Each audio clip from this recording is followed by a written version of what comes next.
Merci de me donner la parole pour me donner l'occasion comme ça de venir parler du travail qui était conduit au sein du LABEX IMU.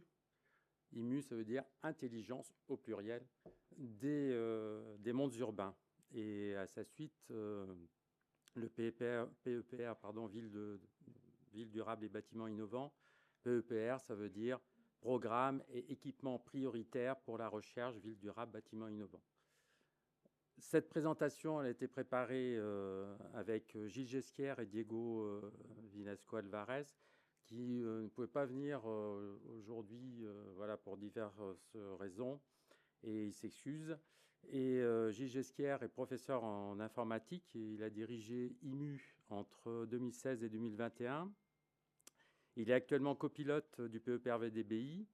Et Diego Vinasquez Alvarez, il est ingénieur de recherche en informatique et il assure la responsabilité de la veille au sein du PEPR.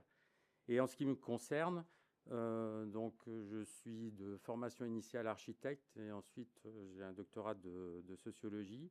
Et j'ai été copilote du PEPR VDBI et responsable scientifique et technique du LABEX IMU, à la création duquel j'ai participé avec Gilles Pinson, qui était en sciences politiques, Christelle Morel-Journel, qui était géographe, et Attila Baskurt, qui était informaticien. Donc on était tous les quatre copilotes du LABEX IMU à l'époque. Donc merci beaucoup de nous donner, parce que nous sommes plusieurs, même si je suis tout seul, l'occasion de venir parler des modalités de travail à plusieurs disciplines au sein du LABEX IMU, que nous avons appelé exercice de la pluralité scientifique et technique. Alors, ce que je vais dire date de la période 1995-2022, donc c'est ancien, donc c'était très novateur à l'époque, et peut-être que maintenant c'est un peu ringard. Mais tant pis pour vous, vous m'avez invité. Alors, l'idée de pluralité, elle est venue comme compromis, après des nombreuses discussions sur lesquelles je ne peux pas revenir, autour de l'intérêt des différentes pratiques mono, multi, pluri, inter, trans et indisciplinaires. Et ces discussions, elles ont été faites à partir à l'origine de deux labos à l'INSA, dont si vous regardez sur cette partie-là, vous avez un labo qui est composite, c'est-à-dire vous avez plein de gens qui ont des doubles formations, c'est-à-dire des formations génie civil, urbanisme, et puis sociologie, architecture, etc. Et qui vont discuter beaucoup avec leurs collègues du LGCE pour régler des problèmes urbains traditionnels, c'est-à-dire de l'eau qui coule dans les rues, qui fait des dégâts, etc. Et qui vont se rendre compte que ce n'est pas simple par chacune de leurs disciplines, n'arrive pas à expliciter ou à régler les problèmes. Et donc, il y a eu beaucoup de discussions autour de comment on pouvait travailler ensemble. Et notamment, on était tous, comment dire, nous avons beaucoup discuté à partir des thèses du réseau MCX, notamment de la complexité avec Edgar Morin et Jean-Louis Lemoigne. Et on n'était sans doute pas les premiers à faire le constat qu'en matière d'urbanisme et d'hydrologie urbaine, les recherches devaient mobiliser plusieurs sciences, mais voilà, on était dans cette obligation. Mais comme on n'arrivait pas à trouver de solution parmi les options mono, multi, trans et indisciplinaires, d'ailleurs en vous écoutant ce matin, je me disais qu'au fond, toutes ces options, eh ben, tout le long du projet, on passe de l'une à l'autre. Très souvent, on revient en marche arrière, on vient en marche avant, etc. Donc, comme on ne savait pas quelle option prendre, ben, on a pris le parti de dénommer exercice de la pluralité scientifique et technique la manière dont nous trouvions, nous, tout à fait convenable d'inviter plusieurs disciplines à venir travailler sur nos problèmes. Lesquels problèmes que vous voyez ici ne sont pas des problèmes très simples. Je vous le dis tout de suite, c'est toutes les questions. L'urbain, c'est quelque chose qui s'est généralisé. L'urbain généralisé, ce n'est pas rien. C'est une chose qui a un impact sur la planète et sur l'environnement dont on n'a pas idée aujourd'hui. On ne commence à en concevoir que les effets, et les effets peuvent parfois être très catastrophiques. Alors, l'urbanisation, sa généralisation à toute la planète, ses effets avérés sur les écosystèmes planétaires, son rôle dans ce qu'on appelle l'anthropocène aujourd'hui, nous ont conduit à certains constats, comme vous pouvez rapidement le constater. Donc les problèmes ne sont pas simples et les constats sont les suivants. L'urbanisation, comme les changements environnementaux, sont multiscalaires, multidimensionnels Et il est donc extrêmement difficile de les saisir à partir d'une seule discipline. C'est quasiment impossible. Et l'urgence des problèmes socio-écosystémiques nous ont conduits à être interrogés sur l'opérationnalité des disciplines et qui étaient en lice autour de ces problèmes. Et nous avons pu identifier, je vous dis tout de suite, il y en a qui vont être vexés là, mais c'est très rapide ce que je vais vous dire, mais je ne peux pas faire autrement. On a d'un côté des disciplines qui constituent les mondes urbains en objets de recherche. Et on a de l'autre des disciplines dont les objets de recherche peuplent les mondes urbains, les réseaux, toutes ces sortes de réseaux, vous pouvez imaginer, les infrastructures, les édifices, etc. Alors d'un côté, nous avons des disciplines qui ont tout à dire sur l'urbain, et les changements environnementaux également, mais dont l'action est limitée au verbe, à la parole seulement, à l'écrit, si vous préférez, à faire des articles. Et de l'autre, on a des disciplines qui non seulement ne disent rien, mais n'ont surtout rien à dire, ni sur l'urbain, ni sur les changements environnementaux, mais dont l'action est centrale dans les changements planétaires et dans les grandes transformations. Et ces deux mondes s'ignorent. Enfin, ils s'ignoraient beaucoup, s'ignorent un peu moins, mais c'est quand même toujours difficile de faire le lien. Mais dans la pratique, et notamment dans l'action, des disciplines comme l'ingénierie ou l'architecture occupent une position médiane, et ce qui fait qu'on leur dénie toute scientificité d'ailleurs. Et cette position médiane, elles le doivent au fait que leur efficience et leur efficacité tient à leur ouverture nécessaire à une multitude d'informations produites par tout un tas d'autres disciplines. Et leur perméabilité aux autres disciplines renvoie à leur lien avec l'action, à la nécessité d'agir, de produire et de faire, et de fabriquer. Et cette position médiane renvoie à une opposition très forte et manifeste en science celle qui oppose la théorie à la pratique, les sciences fondamentales aux sciences appliquées, les sciences à l'action. Il n'y a pas que les disciplines, il y a aussi toutes ces ruptures à l'intérieur même des disciplines. Donc pour pallier à ces ruptures, on a dans le PEPR inventé une espèce d'idée là de recherche tirée par l'aval, c'est-à-dire d'une recherche qui consiste à poser que toute action dans le monde est un problème à résoudre et que la résistance du réel à l'action est précisément le lieu de la recherche, et tout particulièrement le lieu de la recherche fondamentale. C'est-à-dire qu'il faut partir des problèmes que rencontrent les gens pour faire de la recherche fondamentale et pas l'inverse. Enfin, c'est notre idée, enfin, après, à discuter bien entendu. Enfin, un autre fait s'est imposé à nous, plusieurs faits. Les sciences et les techniques, elles sont plurielles. Aucun champ scientifique et technique n'embrasse la totalité des connaissances. Le monisme scientifique, c'est un rêve tout à fait improbable, et les épistémologies et les méthodes sont différentes et voire même totalement inconciliables. Alors, ceci, on peut le déplorer. Ce matin, c'était ambigu. Mais nous, on a dit, il faut faire avec. On n'a pas le choix. C'est-à-dire, cela veut dire qu'il faut s'appuyer sur cette pluralité pour agir, pour connaître et pour comprendre.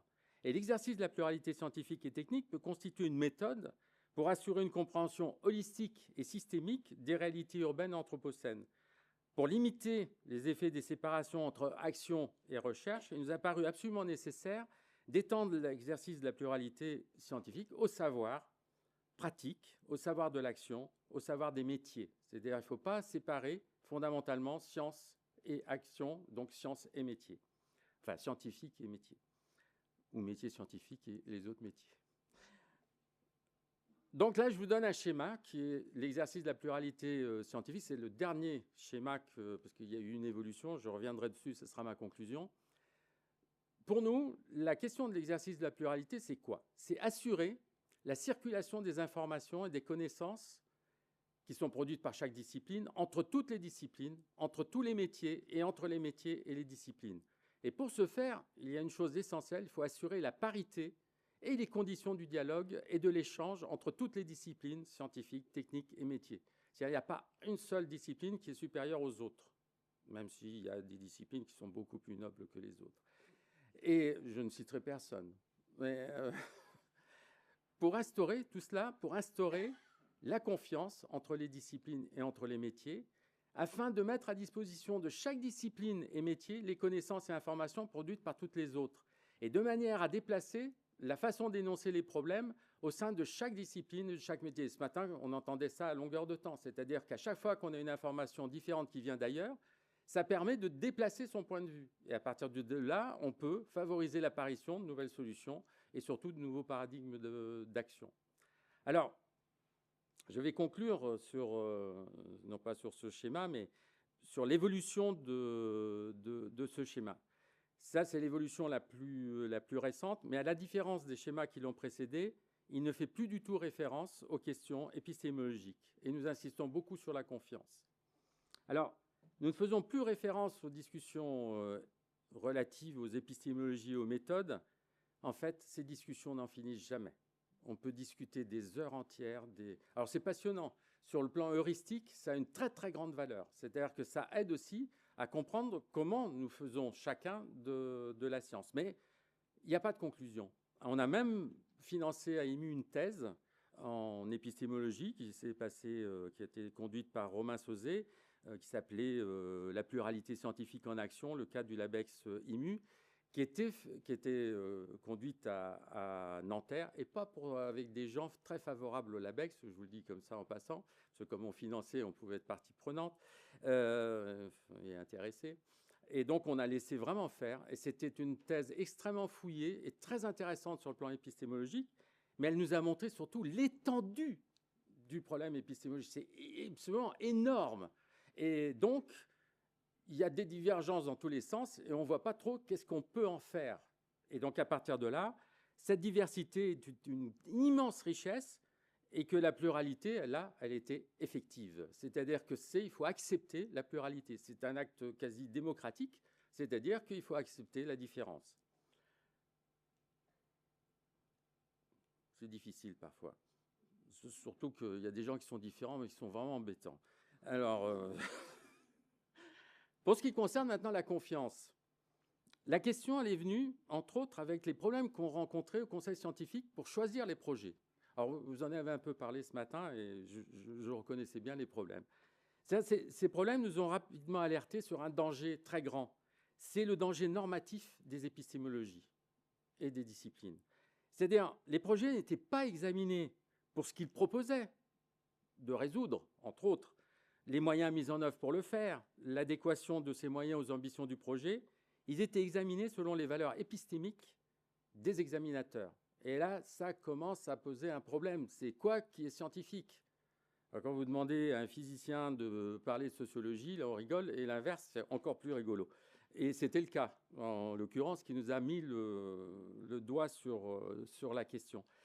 Donc là, ça renvoyait, à partir de là, à d'infinies discussions dans le conseil scientifique. Ils étaient prêts à se battre. Je vous assure que là, c'était tendu. Parce que, en fait, ce qui se passait, c'est quelle science était plus scientifique que l'autre. Et là, la collaboration devient vite difficile. Donc, il a fallu expliquer que les chercheurs répondant aux appels d'offres d'IMU, et du reste, tous les chercheurs en général, disposent de diplômes. C'est bête, hein, ils ont une thèse d'évaluation par les pairs notamment, et qui attestent de leurs compétences scientifiques dans leur domaine, évidemment, et dans leur discipline. Aussi, il convenait peut-être de se fonder sur ces garanties pour n'avoir pas à évaluer les méthodes et les registres épistémologiques, mais d'évaluer les projets. Et il fallait donc faire confiance. Nous ne comprenons pas la science des collègues. C'est impossible de comprendre ce que fait un physicien, enfin pour moi en tout cas, si on n'est pas physicien. Et si on n'est pas sociologue, je ne sais pas. Mais nous savons qu'ils ont passé suffisamment de temps et des preuves pour justifier que ce sont des gens sérieux et d'honnêtes scientifiques, mais dans leur domaine. C'est tout. Idem pour les gens de métier et pour les professionnels.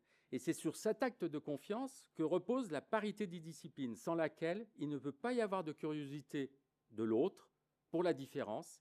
Et s'il n'y a pas de différence et d'altérité qui sont fondatrices de l'échange et de la discussion et de tout raisonnement, eh bien, on ne peut pas travailler ensemble. Et pas de confiance, pas de parité, donc impossibilité de discuter et de définir l'objet à mettre en commun. Et la pluralité scientifique et technique consiste à mettre en commun un objet autour duquel chaque discipline constitue un point de vue. Et comme je suis architecte, vous prenez un paysage, vous en faites le tour, il est à chaque fois différent et c'est pourtant le même. Et c'est cette analogie-là qui permet de dire qu'aucun point de vue ne donne à voir l'objet de la recherche. C'est l'ensemble des points de vue qui permet non pas de cerner son identité, mais plutôt d'observer son existence comme problème et comme point de résistance du réel qui devrait être central dans la recherche. Voilà, j'en ai conclu presque là-dessus. Si je peux peut-être vous passer des éléments factuels quand même. Voilà, ça commence à EVS. C'était juste pour vous donner l'évolution des disciplines entre 1995 et 2020. C'est-à-dire comment on est passé de... Alors, c'est des disciplines et des sous-disciplines. Par exemple, le droit a trouvé le moyen d'inventer le droit de l'environnement. C'est-à-dire que l'objet sur lequel il travaillait a permis... Mais on a eu beaucoup de résultats de ce type-là à EMU. Par exemple, des collègues microbiologistes ont inventé la microbiologie urbaine et ça devient un champ spécifique. Et dans le cadre des publications, ça devient très intéressant parce que là, nous avons pu publier avec eux parce que ce terme venait comme une nouveauté, une innovation dans leur propre champ. Et ça, c'était vraiment très, très riche. Dans le cadre d'IMU, en 2012, on commence avec 440 chercheurs. Alors, rassurez-vous, ils n'étaient pas tous en train de travailler ensemble. Hein. C'était comme un pôle qui était adhérent. C'était les gens qui pouvaient venir répondre aux appels d'offres. C'est presque fini. Aux appels d'offres d'IMU. Donc, il y avait 26 laboratoires et ça représentait... Alors, les disciplines du CNU, ça vaut ce que ça vaut. Vous avez entendu ce que j'ai dit tout à l'heure, donc vous voyez que je n'ai pas une grande croyance en, mais quand même, ça représente quelque chose. Ça faisait 16 disciplines. Et quand on passe en... Ça, ce sont les documents d'archives. Hein. Quand on passe en 2020 à peu près, on est à 578 chercheurs et 38 laboratoires et 32 disciplines. Vous voyez sur le schéma de 2019, 2 points assez marrons. Il y a 2 gros laboratoires qui sont très représentés, c'est EVS et l'IRIS, mais forcément, ce sont eux qui ont super investi le LabEx et qui se sont pas investis pour tout prendre, c'est pas vrai, hein, ça, il faut faire très attention, mais investis pour le créer, pour le faire fonctionner, pour être disponible à son organisation, etc. En ce qui concerne le PEPR, c'était 40 millions d'euros quand même à disposer, donc ça a commencé à valoir être intéressant, hein, somme toute. Donc, c'était un programme d'accélération. On a mis 2 ans hein, pour le mettre en place. Bon, c'était une accélération rapide, très française. Et le lancement de l'appel d'offres, les résultats ont eu lieu en juin 24. Vous imaginez le temps qu'il a fallu. Enfin bon. Il y a eu 40 propositions, il y a eu à peu près 1019 personnes, enseignants-chercheurs, qui se sont mobilisés en quelque sorte autour du thème. 18 projets auditionnés et 8 retenus, 288 sur 1000. Donc là, c'est une sélection qui est non significative à mon avis. Voilà à peu près l'analyse sur les 40 projets. Vous avez, quand on prend les CNU, on voit une part des sciences et techniques très forte. Mais il vaut mieux regarder la répartition par les groupes ERC. Ouais, c'est presque fini. Vous avez en gros les sciences et les techniques qui représentent la moitié, les sciences de la santé qui représentent un quart et les SHS à peu près un quart également. Voilà, je pourrais en dire plus parce qu'on s'est amusé à regarder les mots-clés des chercheurs et voir comment, dans leurs citations, précisément, chacun, dans son propre domaine, mettait souvent en exergue son domaine, mais plein de petits sous-domaines qui sont autant d'ouverture aux autres. Et chaque discipline faisant, enfin chaque chercheur faisant la même chose, on voit des correspondances, des gens qui sont déjà potentiellement prêts à collaborer avec d'autres parce qu'ils ont déjà en partage des objets. Voilà, merci.